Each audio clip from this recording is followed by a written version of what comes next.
నమస్కారం అండి. మనం ఇప్పుడు కామేశ్వర్ గారు రచించిన 'పెళ్ళంటే' అనే కథను విందామా? ఆ రోజు కావ్యకి ఐదో పెళ్లి చూపుల ఏర్పాటయింది. ఈ సంబంధమైనా కుదిరేట్టు చేయి తండ్రి అని మనసులోనే దండాలు పెట్టుకున్నారు తల్లిదండ్రులు. ఈ తిక్కది ఈసారన్నా కాస్త కుదురుగా అణకువగా కూర్చుని మాట్లాడేటట్టు చెయ్యి అని ప్రార్థించారు. కావ్యకేమన్నా కాలొంకరా చెయ్యొంకరా? పల్లెటూరు మొద్ద చదువురాని పిల్ల, అందం లేదా, తండ్రికి అంతస్తు ఐశ్వర్యం లేదా అంటే అన్నీ ఉన్నాయి. ఉండాల్సిన దానికన్నా ఎక్కువే ఉన్నాయి. అదే బాధ. పెద్ద గవర్నమెంట్ ఆఫీసర్ తండ్రి. బంగళా, కారు, బ్యాంకు ఖాతాలు ఉన్న ఐశ్వర్యవంతుల ఇంట పుట్టింది. ఇంజనీరింగ్ చదివి కంప్యూటర్ కంపెనీలో ఉద్యోగం చేస్తోంది. అందం అంటారా? చిదిమి దీపం పెట్టుకోవచ్చు. అణకు అంటారా? అదే అదే వచ్చిన చిక్కు. చదువు, అందం, అంతస్తు, హోదా, ఐశ్వర్యం అన్నీ కలిసి వినయం నేర్పే బదులు అహంకారాన్ని ఇచ్చాయి. విద్య వినయంబు నొసగు అన్న నానుడి కావ్య విషయంలో అబద్ధమై కూర్చుంది. తనకన్నీ ఉన్నాయి, తనెందుకు తల వంచి పెళ్లి చూపులకు కూర్చోవాలి? ఎదురుగా కూర్చున్నవాడు ఎస్ అంటాడా, నో అంటాడా అంటూ ఆరాటపడాల్సిన కర్మ తనకేం లేదు. అసలు పెళ్లి చూపులేమిటి? Non sense. మీరెవరినీ వెతకక్కర్లేదు. నాకు నచ్చిన వాడు కనిపిస్తే నేను చూపిస్తాలేండి అని తల్లిదండ్రి మాట కొట్టిపారేసింది. నచ్చిన వాడెవడు ఏడాదిలోనైనా కూతురికి కనపడలేదంటే కూతురి మీద ఈ భారం వదిలేస్తే ఇప్పటికే 25 వచ్చాయి, ఇంకా ఎన్నేళ్ళు వస్తాయో అన్న భయంతో తల్లి తండ్రి బతిమాలి అబ్బాయిని తేవడం వరకే మా ఇష్టం, తెచ్చిన వాళ్లల్లో నచ్చిన వాడిని ఎంచుకునే హక్కు నీకెప్పుడూ ఉంటుంది అని బుజ్జగించారు. నేను అబ్బాయితో మాట్లాడాలి, వారి ప్లస్ మైనస్ పాయింట్లు బేరీజ్ వేసుకోవాలి, నా సందేహాలకు సమాధానం రాబట్టాలి, ఇద్దరి అభిప్రాయాలు కలవాలి. అంచేత నాతో గంట ప్రత్యేకంగా మాట్లాడి ప్రశ్నించే అధికారం ఉందంటేనే పిలవండి అని తెగేసి చెప్పేసింది అమ్మాయి. అయ్యో దానికే ఈ రోజుల్లో అబ్బాయి అమ్మాయి మాట్లాడుకోవడం కామనే కదా అనుకుని సంబరపడి తలలూపారు. తర్వాత 2-3 సంబంధాలను పీల్చి చూపించాక అమ్మాయి మాట్లాడటం కాదు, దంచుతుంది. అక్షరాల రోట్లో వేసి చింతకాయలు దంచినట్టు దంచి పారేస్తుందని, నిలబెట్టి నీళ్లు మొహాన కొట్టి కడిగేస్తుందని, బోన్లో ముద్దాయిని క్రాస్ ఎగ్జామిన్ చేసినట్టు ఊదరగొట్టేస్తుందని, 1, 2 రెడీ అని పరుగు పందెం స్టార్ట్ చేసినట్టు వాళ్ళకి ఊపిరి పీల్చుకోవడానికి టైం ఇవ్వకుండా ప్రశ్నలు కురిపిస్తుందన్నది అర్థమయ్యే వేళకి మొదటి అమెరికా ఇంజనీర్కి ఈగో తన్నుకొచ్చి నా కోసం డజన్ మంది వరుసలో నిల్చున్నారు, నీ ముందు నేను నిల్చుని నీ ప్రశ్నలకు నేను జవాబు ఇవ్వడం ఏమిటి, గో టు హెల్ అని ఇలాంటి సంబంధం చూసుకున్నందుకు తల్లిదండ్రుల మీద ఎగిరిపడి వెళ్ళిపోయాడు. రెండో ఎలక్ట్రానిక్ ఎంఎస్ అబ్బాయి 2-3 ప్రశ్నలకు సరదాగా జవాబిచ్చి రాను రాను జిఆర్ఈ అమెరికా వెళ్ళి ఇంజనీరింగ్ ఎంఎస్ చేద్దామనుకునే విద్యార్థులు జవాబులు ఇవ్వాల్సిన కంప్యూటర్లో వచ్చే పరీక్షలో ముందు తేలికైనవి ఇచ్చి ఆన్సర్ కరెక్ట్ ఇస్తుంటే కఠినమైన ప్రశ్నలు ఇవ్వడం ఆరంభమైనట్టు లెక్కలేనన్ని ప్రశ్నలు, చెత్త ప్రశ్నలు కురిపిస్తుంటే లీవ్ పెట్టి నేను పెళ్లి చూపులకు వచ్చాను కానీ జిఆర్ఈ రాయడానికి రాలేదంటూ కోపంగా వెళ్ళిపోయాడు. మూడో ఐఏఎస్ అబ్బాయికి మొదటే అమ్మాయి దూకుడు ధోరణి చూసి జిల్లా అంతటికి అధికారిని, రేపు హై లెవెల్లో సెక్రటరీ హోదాలో రాజ్యాంగాన్ని నడిపించాల్సిన తను ఓ అమ్మాయి ముందు నిలబడి ప్రశ్నలకు జవాబులు ఇవ్వడమా అని చివరి వరకు ఒక్క ప్రశ్నకి జవాబు ఇవ్వకుండా అన్ని ప్రశ్నలు విని ఒక్క మాట కూడా మాట్లాడకుండా హుందాగా లేచి టై సవరించుకుంటూ బయటికి నడిచి వెళ్ళిపోయాడు. 4వ ఎకనామిక్స్ డాక్టరేట్ అబ్బాయి పాపం కాస్త భోళా మనిషి. ఈ అమ్మాయి ఇప్పుడే హిడింబిలా కనిపిస్తుంటే రేపు పెళ్లి చేసుకుంటే ఎలా బాబు అనుకుని 5 ప్రశ్నలకు జవాబులు చెప్పి చెమటలు కక్కుకుంటూ బయటికి వెళ్ళిపోయాడు. అమ్మాయి విజయగర్వంతో నవ్వుకుంది కానీ తల్లిదండ్రుల గుండెల్లో గుర్రాలు పరిగెత్తాయి. ఇంత మంచి సంబంధాలు కూతురు ఘటోత్కచుడు ఉఫ్ఫని ఊది లడ్డూలను నోట్లో పడేసుకున్నట్టు కుర్రాళ్ళని ఎగరగొట్టి పారేస్తుంటే పెళ్ళి ఎలా అని బెంగపడ్డారు. 5వ పెళ్లి చూపుల అబ్బాయి ఎంఎస్ కంప్యూటర్ ఇంజనీర్ అబ్బాయే. అమెరికాలో నెలకు దాదాపు 5 లక్షలు సంపాదిస్తున్న పెద్ద ఉద్యోగి. ఎర్రగా బుర్రగా దొరలా సూటు బూటుతో వచ్చిన ఈ కుర్రాడు ఎంతో నచ్చిపోయి, భగవంతుడా ఇంత మంచి సంబంధం చెడగొట్టకుండా ఆ పిల్ల బుద్ధి కాస్త మారేట్టు చూడు తండ్రి అని మనసులో 1000 దండాలు పెట్టుకున్నారు. కావ్య, ఈసారి నువ్వు ఈ అబ్బాయిని వెళ్ళగొట్టావంటే ఇంక నీకు మేము సంబంధాలు చూడం, తర్వాత నీవేం చేసుకుంటావో నీ ఇష్టం అని గట్టిగా అల్టిమేటం ఇచ్చేశారు. కావ్యకు కూడా 4 పెళ్లి చూపులు అయ్యేసరికి కాస్త విసుగొచ్చేసింది. పాపం ఈ కుర్రాళ్ళు తన ధాటికి ఆగలేకపోతున్నారు. చూసారా అని తన ప్రశ్నావళి ఈసారి కాస్త వెరైటీగా ఈజీ చేద్దాం అనుకుంది. తల్లిదండ్రుల గోల భరించలేక పెళ్లివారు వచ్చారు. ఆవాహనం, ఆసనం, అర్ఘ్యం, నైవేద్యం తదితర మర్యాదలు పూర్తయ్యాక అమ్మాయి అబ్బాయిని తన గదిలోకి తీసుకువెళ్ళి సుఖాసీనుణ్ణి చేసింది. ఏసీ రూమ్లో గదిలో కంప్యూటర్, ప్రింటర్, పేర్చిన పుస్తకాలు అమ్మాయి విజ్ఞానాన్ని వ్యక్తీకరిస్తుంటే, గదిలో అమర్చిన గోడల మీద పెయింటింగులు, అలంకరించిన యాంటిక్స్ అమ్మాయి అభిరుచుల్ని తెలియజేశాయి. అమ్మాయి అందగత్తె, అభిరుచి బాగుంది, చదువు, ఉద్యోగం సరే సరి అని ఈ 3 క్వాలిఫికేషన్లకి మనసులో మార్కులు వేసుకున్నాడు అబ్బాయి. కావ్యకు కూడా అబ్బాయి 6 అడుగుల పొడుగు, రంగు, రూపం, ఉద్యోగం అప్పటికే నచ్చాయి. ఫ్యామిలీ, తల్లి తండ్రి ఉద్యోగస్తులు, సంస్కారం, హోదా నచ్చాయి. అబ్బాయి అక్క అమెరికాలో డాక్టర్, అది నచ్చింది. ఇంకా నచ్చాల్సినవి అభిప్రాయాలు. కావ్య గొంతు సవరించుకుంది. చూడండి మిస్టర్, కావ్య వాక్యం పూర్తి చేసే లోపలే వరుణ్ అన్నాడు నవ్వి. కావ్య చురుగ్గా చూసింది. మిస్టర్ వరుణ్, మీ క్వాలిఫికేషన్స్ అని వాక్యం పూర్తి చేయకముందే నా బయోడేటా మా వాళ్ళు ఇవ్వడం, మీరు మీ వాళ్ళు అది పూర్తిగా చదివాకే పెళ్లి చూపులకు పిలిచి ఉండాలని అనుకుంటున్నాను అన్నాడు గడుసుగా. మరోసారి కావ్య అతని వంక సూటిగా చూసింది. చూశాను, కానీ డీటెయిల్స్ ఏ చదువు ఏ యూనివర్సిటీల నుంచి తెలుసుకోవాలి. ఐసీ, మెట్రిక్ వరకు రాజమండ్రి, ఇంటర్ ఇంజనీరింగ్ విశాఖపట్నం, ఖరగ్పూర్లో ఐఐటి, ఎంఎస్ వర్జీనియా టెక్ నుంచి. చాలా అన్నాడు నవ్వి. గుడ్. ఇప్పుడు మీరు చేస్తున్న కంపెనీ, ప్రస్తుతం మీ జీతం? కావ్య మాట పూర్తి చేయకముందే ఆడదాని వయసు మగాడి జీతం అడగకూడదంటారు కదా, కొంటెగా అన్నాడు.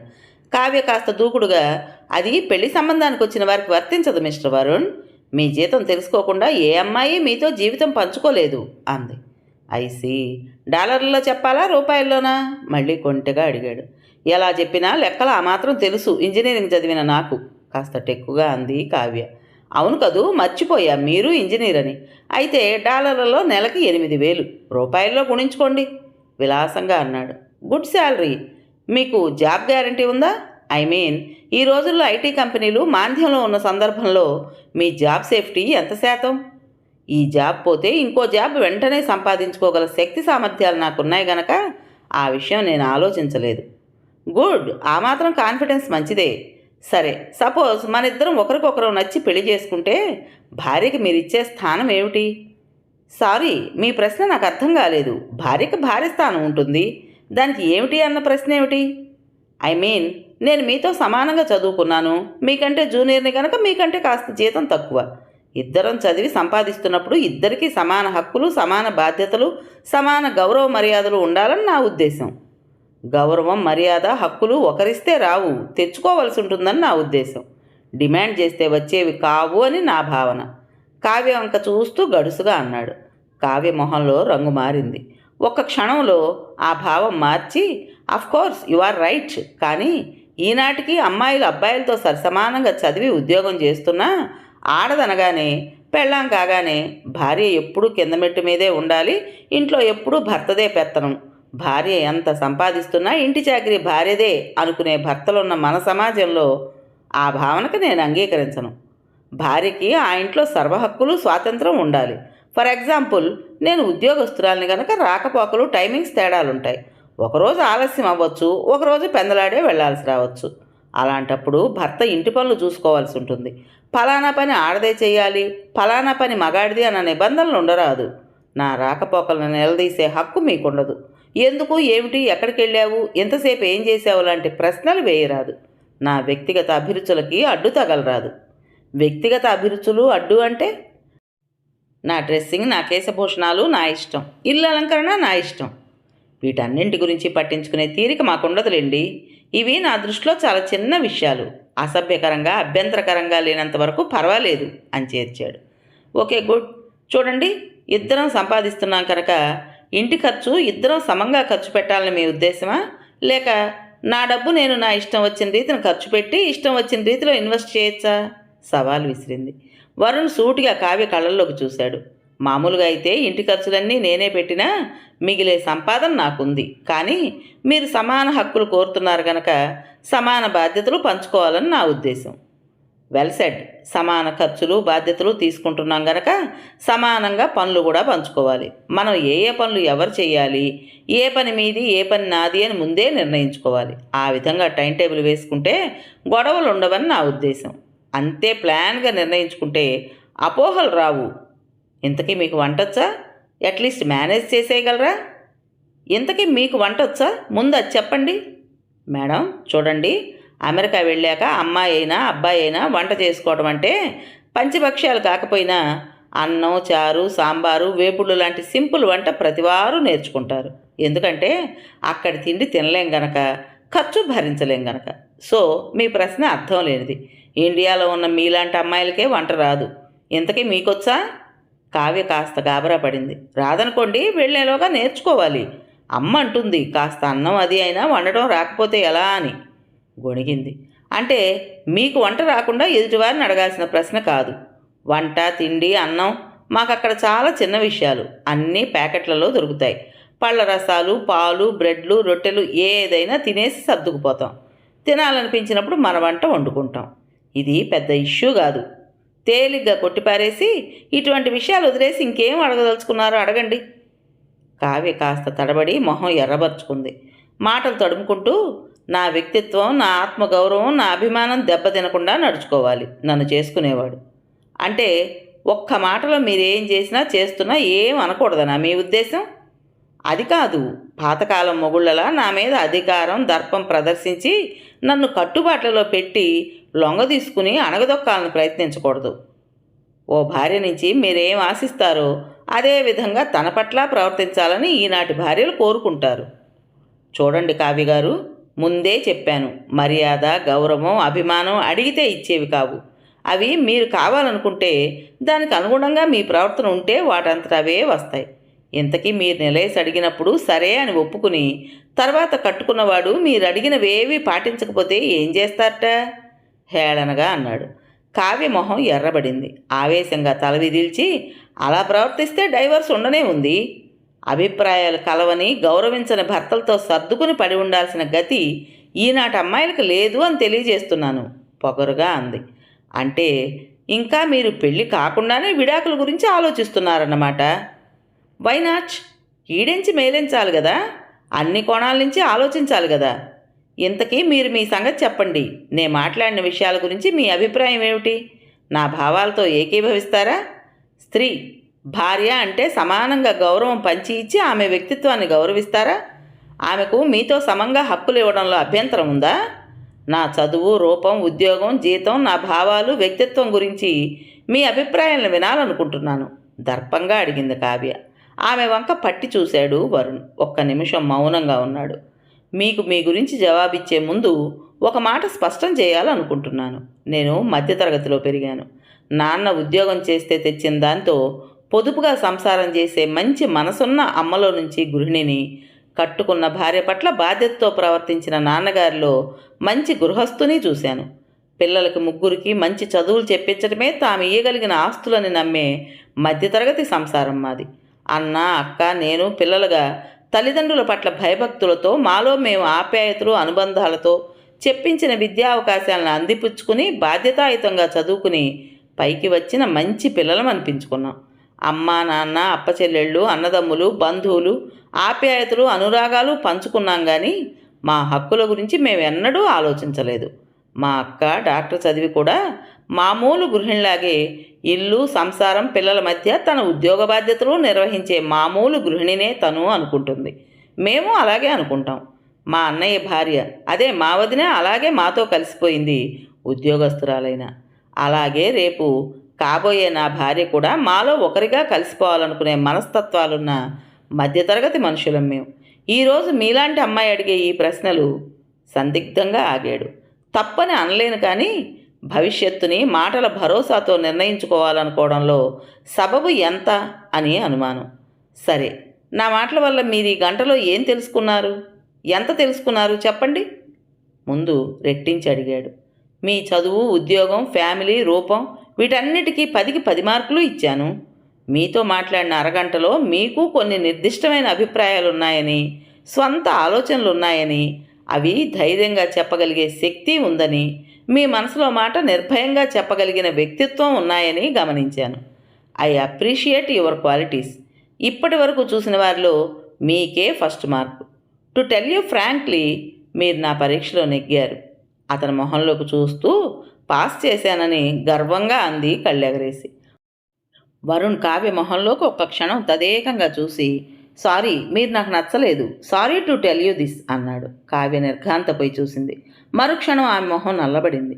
కావ్య గారు, మీ రూపం, చదువు, ఉద్యోగం, అంతస్తు అన్నింటికీ నేను పాస్ మార్కులు ఇచ్చాను. కానీ చూడండి, మగాడు ముందు ఆడదాని రూపానికే ప్రాధాన్యం ఇవ్వచ్చు కానీ భార్య అయ్యాక ఆమెలో కోరుకునేది అణకువ, అనురాగం పంచిచ్చే గుణాన్ని ఇష్టపడతాడు. ఏ అణకువ ఆడదానికే ఉండాలా అని మీలాంటి ఆధునిక యువతులు అడగచ్చు. నిజమే, భార్య సహించాలని భర్త అనుకోవడం ఈనాడు దురాశ కిందకే వస్తుంది. ఈ తరం అమ్మాయిలు అది సహించరని నాకు తెలుసు. నా ఉద్దేశంలో భార్యాభర్త అంటే ఇలా కండిషన్లు ముందే పెట్టుకుని కాంట్రాక్టులు పేపర్ మీద రాసుకునే బంధం కాదు. భార్య కష్టపడుతుంటే అయ్యో ఆమె ఒక్కరితే చేసుకుంటోంది, నేను సాయం చేయాలి అన్న భావం భర్తకు కలగాలి సహజంగా. అలాగే నా భర్తకి ఇది ఇష్టం అది ఇష్టం అని గ్రహించి కష్టమైన టైం సమకూర్చుకుని భర్తకు చేసి పెట్టే భార్య కావాలి కానీ కాఫీ నువ్వు, పలహారం నేను, డిష్ వాషింగ్ నువ్వు, వాషింగ్ మెషిన్ నేను అంటూ వంతులు వేసుకుని మెకానికల్గా చేసే పనులు కాదు. ఒకరి కోసం ఒకరు స్పందించాలి, ఆరాటపడాలి, తప్పించాలి. ఒకరి బాధ ఇంకొకరి వ్యధ అవ్వాలి, ఒకరి సంతోషం ఇద్దరిది అవ్వాలి. అదే నిజమైన అనుబంధం. నీ డబ్బు నా డబ్బు అని గాక మన డబ్బు అని ఇద్దరూ కలిసి రాబడి, ఖర్చులు ప్లానింగ్ చేసుకోవాలి. నీవు ఆలస్యంగా వచ్చినా అడగకుండా ఇంట్లో మరో మనిషి ఎలా ఉంటుంది? భార్య కావచ్చు, భర్త కావచ్చు, తల్లి, తండ్రి, అన్న, చెల్లి, ఇలా ఎవరన్నా సరే ఇంట్లో వాళ్ళు సమయానికి రాకపోతే ఆరాట పడతారు, రాగానే నిలేస్తారు. అది తప్పెలా అవుతుంది? మనవాళ్ళు అనుకోబట్టే ఆరాట పడటం సహజం. ఆ ఆరాటం ఒకరి పట్ల ఒకరికి లేకపోతే ఆ బంధానికి అర్థం లేదు. పెళ్ళి అంటే ఒకరికొకరు, కాకపోతే ఆ బంధానికి అర్థమే లేదు. పెళ్ళి అంటే రెండు హృదయాల కలయిక కావాలి కానీ ఇద్దరు వ్యక్తుల కలయిక కాదు. నా భార్య ఎంత చదివినా, ఎంత పెద్ద ఉద్యోగం చేసినా నేను ఇంటికి రాగానే ఆమె కళ్ళల్లో వెలుగు కనపడాలి. సేద తీర్చడానికి కాఫీ కప్ అందించాలి. అలాగే ఆమె కంటే ముందు నేను ఇంటికి వస్తే నేను ఆ పని హృదయపూర్వకంగా చేయాలి. శారీరకంగా కంటే మానసికంగా ఇద్దరూ దగ్గర కావాలంటే తమని తాము పూర్తిగా రెండో వారికి సరెండర్ చేసుకోవాలి. ఈగోలు, క్లాష్లు ఉండకూడదు. కొంత పోగొట్టుకుని కొంత పొందేదే వివాహం అంటే. ప్రతి దశలో సర్దుబాటు రెండు వైపులా తప్పనిసరి. వైవాహిక బంధంలో నువ్వు తప్పు చేస్తే అడిగే హక్కు నాకుండాలి, నేను చేస్తే నువ్వు చెప్పగలగాలి. అంతేగాని వ్యక్తిత్వం, స్వేచ్ఛ, సమానత్వం పేరిట ఎవరి బరిలో వారు గిరిగీసుకుని కూర్చుంటే అది అనుబంధం కాక అగ్రిమెంట్ అవుతుంది. ఈమె నాది, ఇతను నావాడు, ఈ ఇల్లు నాది, ఈ పిల్లలు నావాళ్ళు అన్న సెంటిమెంటు బంధాలను గట్టిపరుస్తుంది. నీ బాటికి నీకు ఇష్టం వచ్చినప్పుడు వస్తా పోతా, నన్నేం అనడానికి లేదు అంటే అది హోటల్ అవుతుంది కానీ ఇల్లు కాదు. నేను అమెరికాలో ఉద్యోగం చేస్తున్నా, నేను పుట్టి పెరిగిన ఈ దేశంలో వివాహ బంధాన్ని, కుటుంబ జీవితాన్ని ప్రేమిస్తాను. అసలు నిజం చెప్పాలంటే అమెరికా వెళ్ళిన ఈ 5 ఏళ్లలోనే భారతీయ వైవాహిక జీవితం, కుటుంబ వ్యవస్థలో గొప్పతనం అర్థమైంది. అంటే విడిపోయి 6 నెలలకే పెళ్ళి, ఏడాదికి డైవోర్సు, ఎవరికి చెందక నలిగే పిల్లలు. అక్కడి వ్యవస్థ కన్నా మన వైవాహిక వ్యవస్థ ఎంత గొప్పదో అర్థమైంది. నేను చదువుకున్న పాతకాలం వాడినని మీరు అనుకున్నా పర్వాలేదు. నా భార్య నన్ను ప్రేమించాలి, లాలించాలి, నాకేం కావాలో చూసుకోవాలి అనుకునే సగటు మగాణ్ణి. ఎటొచ్చి పాతకాలం మగాళ్ళ అధికార దర్పం ప్రదర్శించి పాదదాసిగా కాక హృదయరాణిగా చేసుకుని నాకు చేతనైనంతగా ఆమెను లాలించి సుఖపెట్టాలన్నది నా భావన. మీ మాటలు విన్నాక మనిద్దరి ఆలోచనల మధ్య చాలా తేడా ఉంది. నాకు కావలసిన అనుభూతులు మీ దగ్గర లభించకపోవచ్చు అనిపించింది. నేను మీ రూపానికి ప్రాముఖ్యత ఇచ్చి జీవితం రిస్క్ తీసుకోలేను. నాకు అందం కంటే ఆదరణనిచ్చే భార్య కావాలి. నాకు కాంట్రాక్ట్ మ్యారేజ్ కాదు, మనసులు ఇచ్చి పుచ్చుకునే వివాహం కావాలి. అంచేత మీరు నచ్చినా మీ అభిప్రాయాలు నచ్చలేదు, good bye and good luck అని లేచి వెళ్ళిపోయిన అతని వంక వెర్రిమొహం వేసుకుని చూస్తూ కూర్చుండిపోయింది కావ్య. మరో 6 నెలల తర్వాత వచ్చిన 6వ సంబంధాన్ని కావ్య భేషరతుగా అంగీకరించి పెళ్లి చేసుకుంది అని వినికిడి. కథ పేరు పెళ్ళంటే. రచించిన వారు డి. కామేశ్వరి గారు. విన్నారు కదండి. మరి ఈ కథ మీకు నచ్చిందా? నచ్చినట్టయితే లైక్ చేసి మరో నలుగురికి షేర్ చేయండి. అలాగే కొత్త వాళ్ళు కనుక మన ఛానల్ని చూస్తున్నట్లయితే తప్పకుండా సబ్స్క్రైబ్ చేసుకోండి. మరి ఇంత మంచి కథను మనకు అందించిన రచయిత్రి గారికి మనందరి తరపున మనస్ఫూర్తిగా ధన్యవాదాలు తెలియజేసుకుంటూ రేపు మరో కొత్త కథతో మీ ముందుకు వస్తాను. అప్పటి వరకు ఉంటానండి.